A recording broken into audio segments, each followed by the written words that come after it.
Movie के start होते ही दिखाया जाता है कि एरिक और एमी अपने 3 बच्चों कैंड्रा, मेडिसन और ग्रिफिन के साथ कहीं पर जा रहे होते हैं। वो अपने नए घर में शिफ्ट हो रहे होते हैं। उस घर के साथ में एक बहुत पुराना और स्केरिंग सा ट्री होता है और दूसरी तरफ स्टार्ट से ही ग्रिफिन इस घर और उस ट्री में अजीब चीजें महसूस कर रहा था। ये अजीबोगरीब चीजें मेडिसन के साथ भी हो रही थी, लेकिन वो काफी छोटी बच्ची थी, इसलिए वो बगैर डरे इन सब से खेल रही थी। और जब पहले ही दिन मेडिसन अपने रूम में जाती है, तभी कोई कबर्ड के अंदर से उसके साथ बातें कर रहा होता है। और फिर रात को वो उस अलमारी के पास खेल रही होती है और जैसे ही वो अलमारी का हैंडल टच करती है, उसके बाल खुद ब खुद खड़े हो जाते हैं। फिर मेडिसन ग्रिफिन को भी कहती है कि उस हैंडल को टच करे और वो भी ऐसा ही करता है और उसके साथ भी सेम मूवमेंट होती है, लेकिन वो बच्चे इसे खेल ही खेल समझते हैं। इसके बाद रात को जब ग्रिफिन अपने रूम में सो रहा होता है, सबसे पहले तो उस रूम से नजर आने वाली उसी ट्री से उसे बहुत डर लगता है और इसके साथ ही उसे रूम में मौजूद एक बेसमेंट से कुछ आवाज सुनाई देती है और ग्रिफिन को उसके पीछे से बहुत ज्यादा खौफनाक फेस वाले क्लाउन के डॉल्स मिलते हैं। उन्हें देखकर ग्रिफिन काफी डर जाता है और उसे अपने रूम में नींद नहीं आती। फिर आधी रात को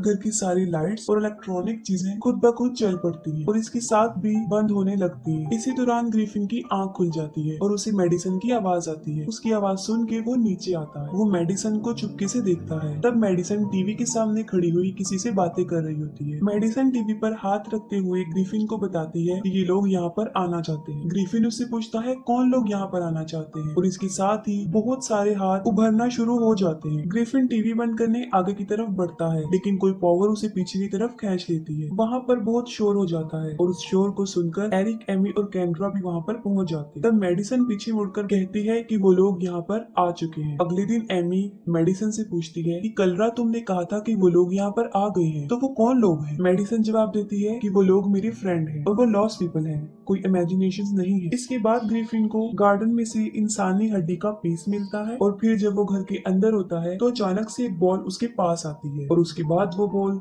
खुद ब खुद मूव करती हुई मेडिसन की अलमारी के पास चली जाती है। इसे देखकर ग्रिफिन काफी डर जाता है और वहाँ से भागने की कोशिश करता है। तब कोई बहुत ज्यादा बुक्स की मदद से उसके रास्ते को ब्लॉक कर देता है और अचानक से रास्ता खुल भी जाता है। ग्रिफिन काफी डर जाता है और वो एरिक और एमी को ये बात बताने की काफी कोशिश करता है, लेकिन कोई भी उसकी बात नहीं सुनता क्योंकि उस वक्त सबका ध्यान एरिक के लाए हुए प्रेजेंट्स पर था। रात को एरिक और एमी अपने फ्रेंड्स के घर डिनर के लिए जाते हैं और घर में कैंड्रा, ग्रिफिन और मेडिसन अकेले ही होते हैं। जिनके घर वो डिनर करने जाते हैं वहाँ उन्हें पता चलता है कि उनका घर कब्रिस्तान के ऊपर बनाया गया है। दूसरी तरफ घर में बच्चों के साथ खौफनाक चीजें होना शुरू हो जाती है। कैंड्रा के नए मोबाइल में अजीब किस्म की आवाज आना शुरू हो जाती है और मोबाइल की स्क्रीन पर अचानक से सिग्नल आना शुरू हो जाते हैं। कैंड्रा को हड्डियों वाला खौफनाक सा गोश्त नजर आता है और जब वो वहाँ से भागने की कोशिश करती है तब जमीन से एक हाथ निकलता है और कैंड्रा का पाँव पकड़ लेता है। कैंड्रा मदद के लिए किसी को बुला रही होती है और साथ ही दरवाजा बंद हो जाता है। उधर ग्रिफिन के रूम में सारे डॉल्स खुद ब खुद मूव करने लगते हैं और उनमें से सबसे ज्यादा खतरनाक नजर आने वाला क्लाउन ग्रिफिन पर हमला कर देता है।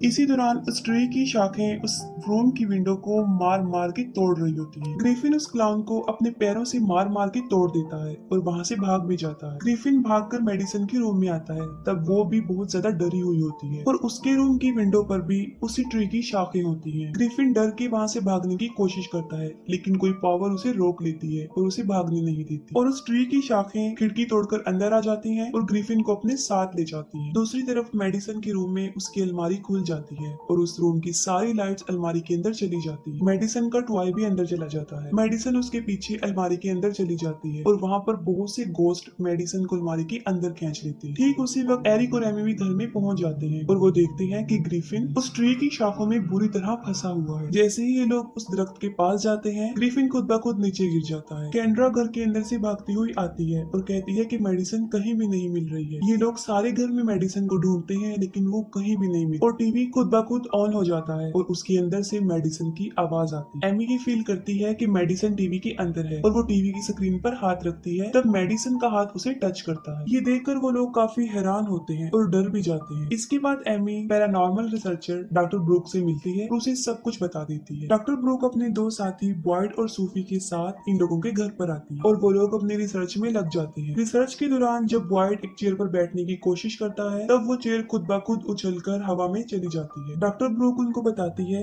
कि आपके घर में कोई आम साया नहीं है, बल्कि ये पोल्टरगाइस्ट है। ये पोल्टरगाइस्ट नॉर्मल भूतों से ज्यादा खौफनाक और पावरफुल होते हैं और चीजों को इधर उधर आसानी से फेंक सकते हैं। ये पोल्टरगाइस्ट बहुत ज्यादा नॉइज क्रिएट करते हैं, एकदम से आते हैं और एकदम से चले भी जाते हैं और ये पोल्टरगाइस्ट तादाद में बहुत ज्यादा है। इसके बाद वो घर पे बहुत सारे इक्विपमेंट्स जिसमें कैमरा शामिल है वो लगवाते हैं ताकि कुछ भी हो तो वो उसमें कैप्चर हो सके और जितनी जल्दी हो सके वो मेडिसन से राब्ता भी कर ले। बॉयड जब मेडिसन के रूम में उस अलमारी में ड्रिल करने जाता है तब कोई उसकी ड्रिल ही अंदर खींच लेता है और जब वो ड्रिल को बाहर निकालने के लिए आगे बढ़ता है तब कोई उसका हाथ ही अंदर की तरफ खींचता है और फिर कोई अंदर की तरफ से ड्रिल करता है और ये ड्रिल बॉयड के चेहरे के बिल्कुल पास होता है और फिर वो शैतानी ताकत उसे छोड़ देती है। बॉयड देखता है कि उसकी बाजू पर किसी के पकड़ने के निशान है और फिर वो खुद ब खुद गायब भी हो जाती है और दीवार में जो छेद बनाया गया था वो भी अब खत्म हो चुका है। घर में हर जगह इक्विपमेंट्स लगाने के बाद ये लोग मेडिसिन से कांटेक्ट करने की कोशिश करते हैं। दूसरी तरफ एमी टीवी के थ्रू मेडिसिन से कांटेक्ट करने की कोशिश करती है और वो कंटिन्यूअसली उसे आवाजें दे रही होती है। एमी को मेडिसिन का रिप्लाई भी आता है। वो कहती है कि वो उन लोगों के पास आ नहीं पा रही। ये सुनकर एमी को इस बात का रियलाइज हो जाता है कि वहाँ पर मेडिसिन के साथ कोई और भी है। इसके साथ ही वहाँ पर अजीबोगरीब आवाजें आना शुरू हो जाती हैं, सारी लाइट्स खुद ब खुद ऑफ हो जाती हैं और वो टीवी भी नीचे गिर जाता है। फिर एक काले रंग का साया नजर आता है जो मेडिसिन की आवाज में चिल्लाती हुई उसके रूम की तरफ भागती है।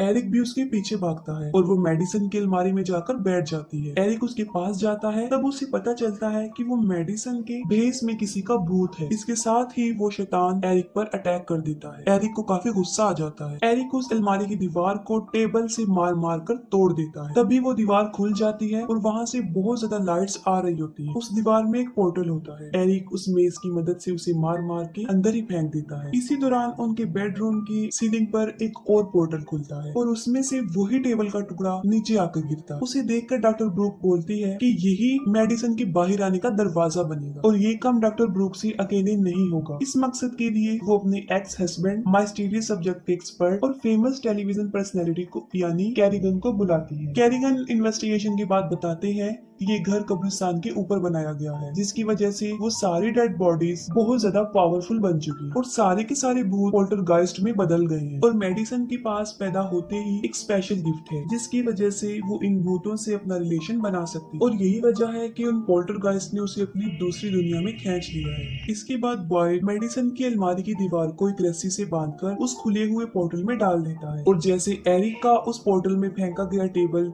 उस दूसरे पोर्टल से बाहर आ गया था इसी तरह वो रस्सी भी दूसरे पोर्टल की मदद से बाहर आ गई और यहाँ कैरिगन की ये ट्रिक कामयाब हो गई थी क्योंकि अब रस्सी का एक हिस्सा मेडिसिन के रूम में बना हुआ उस पोर्टल में था और दूसरा हिस्सा जो उनके लिविंग रूम में पोर्टल था वहाँ पर आ गया। बॉयड सबको एक ट्रैक कर देता है ताकि सबको ट्रैक किया जा सके। इसके बाद कैरिगन ग्रिफिन के इलेक्ट्रिक टॉय को उस पोर्टल के अंदर भेजता है जिसमें कैमरा भी लगा होता है और जब वो टॉय अंदर जाता है तो वहाँ पर बहुत सारे भूत आसानी से नजर आ जाते हैं। फिर वो ड्रोन उन भूतों में से गुजरता हुआ मेडिसिन के पास जाता है और वो ड्रोन के जरिए मेडिसिन से कांटेक्ट करते हैं। मेडिसिन उन लोगों से बात भी करती है। अभी वो मेडिसिन को पोर्टल से बाहर आने का रास्ता बता ही रहे होते हैं तभी वहाँ पर 3 भूत आ जाते हैं और मेडिसिन को खींच के ले जाते हैं और फिर वो ड्रोन गिर जाता है। फिर कैरिगन ये डिसाइड करते हैं कि वो रस्सी की मदद से अंदर जाएंगे और मेडिसिन को बाहर निकाल के लाएंगे लेकिन एमी कहती है कि मेडिसिन को लेने अंदर वो जाएगी और इसके साथ ही सबके अंदर जाने के पीछे बहस हो जाती है। सोफी देखती है कि ग्रिफिन मेडिसिन के रूम में चला गया है। वो सब भी ग्रिफिन के पीछे भागते हैं। तब ग्रिफिन उसे कहता है कि ये सब कुछ उसकी वजह से हुआ है, अगर वो मेडिसिन को अकेले ना छोड़ता तो आज वो वहाँ पर ना हो। और ये कहते ही वो पोर्टल के अंदर चला जाता है। जैसे ही ग्रिफिन अंदर जाता है ये लोग रस्सी के दोनों कॉर्नर्स को अच्छे से पकड़ लेते हैं और बाहर से ही बर्ग ग्रिफिन की हेल्प करते हैं। ग्रिफिन उन भूतों में से गुजरता हुआ आगे बढ़ता है और वहाँ पर उसे उसका ड्रोन भी नजर आता है। फिर उसे मेडिसिन नजर आती है और वो मेडिसिन को कहता है कि वो मेरे साथ चले, लेकिन मेडिसिन उसे रोते हुए कहती है कि मैं तुम्हारे साथ नहीं जा सकूंगी। मेडिसिन के चारों तरफ वो भूत होते हैं और वही उसे बाहर नहीं जाने दे रहे होते और फिर वो भूत उस रस्सी को पकड़ लेते हैं। बहुत सारे भूत जब रस्सी को पकड़ लेते हैं तब उनके वेट से उस रस्सी का हुक टूट जाता है, लेकिन बाहर फिर भी एरिक और कैरिगन उस रस्सी को मजबूती से पकड़ के रखते हैं। इनके मुकाबले में दूसरी तरफ वो भूत भी मजबूती से रस्सी को अपनी तरफ खींच रहे होते हैं और आखिरकार इनके हाथ से रस्सी छूट जाती है। तभी अचानक से ग्रिफिन की नजर उस रस्सी की तरफ पड़ती है जो उन्हें बाहर निकलने में हेल्प करेगी। ग्रिफिन जल्दी से मेडिसन का हाथ पकड़ता है और एग्जिट वाली पोर्टल की रस्सी को पकड़ लेता है। वो भूत इन लोगों को रोकने की बहुत कोशिश करते हैं और एग्जिट वाले पोर्टल से पहले एक रस्सी बाहर आती है और उसके साथ ही ग्रिफिन और मेडिसन भी बाहर आ जाते हैं। दोनों बच्चे बेहोश हुए होते हैं और एरिक और एमी उन्हें होश में लाने की बहुत कोशिश करते हैं। फिर वो लोग होश में आ जाते हैं। उन्हें सही सलामत देखकर सब लोग बहुत खुश हो जाते हैं। ग्रिफिन को उसकी बहादुरी की वजह से वो लोग अप्रिशिएट करते हैं। वो लोग उस घर को छोड़कर यहाँ से जा रहे होते हैं। तभी मेडिसिन उन्हें बताती है कि अभी तक भूत इस घर में मौजूद। वो लोग गाड़ी को जल्दी से वहाँ से भगाने की कोशिश करते हैं। तभी ये भूत उनकी गाड़ी को अंदर की तरफ खींच लेते हैं। कार दीवार को तोड़ते हुए अंदर चली जाती है और वो भूत मेडिसिन को दोबारा से अंदर आने वाली पोर्टल की तरफ खींच लेते हैं और दूसरी तरफ सारे लोग मेडिसिन को बचाने में लगे होते हैं। कैरिगन ये समझ जाते हैं कि ये भूत इनका इतनी आसानी से पीछा नहीं छोड़ेंगे। उन्हें यहाँ से छुटकारा हासिल करने के लिए मेडिसिन की हेल्प चाहिए। फिर वो सारे भूत पोर्टल से बाहर आते हैं और मेडिसिन को अंदर खींच के ले जा रहे होते हैं। कैरिगन उन्हें हुक्म देते हैं कि वो अंदर चले जाएं और वो अंदर चले जाते हैं। कैरिगन खुद उस पोर्टल में उतर जाते हैं क्योंकि वो जानते थे कि मेडिसिन के अलावा एक वही वाहिद शख्स है जो उनकी फैमिली को बचा सकते हैं। इसके साथ ही एरिक और उसकी फैमिली वहाँ से भागने की कोशिश करते हैं। तभी उनके गार्डन में बहुत सारी डेड बॉडीज और हड्डियों वाले मुर्दे बाहर आते हैं और उन्हें रोकने की बहुत कोशिश करते हैं। वो लोग सूफी की कार में बैठकर वहाँ से भाग जाते हैं। वो लोग देखते हैं कि घर में बहुत बड़ा ब्लास्ट हुआ है और उसकी छत से एक बहुत बड़ी रोशनी निकल के बाहर आई है जो आसमान की तरफ जा रही है। ये लोग फौरन समझ जाते हैं